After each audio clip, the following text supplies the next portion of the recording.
Hello everyone. While discussing about the ways to find if someone is on Bumble or not, let me clear you that there is no specific method to check if someone is on Bumble or not.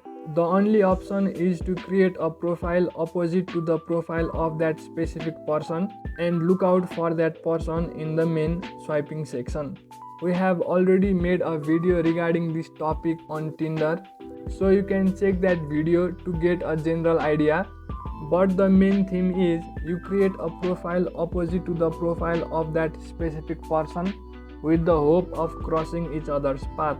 After creating the fake profile, swipe left to every other profile so that you won't run out of swipes. Then you will have to go through a very long list of people to check if that specific person is on the dating platform or not. Even by this method, there is no guarantee that you will find that specific person, since there are various factors such as location settings, age, and other preferences. Well, that's pretty much the only option there is to check if someone is on the dating platform or not. That's it for the video.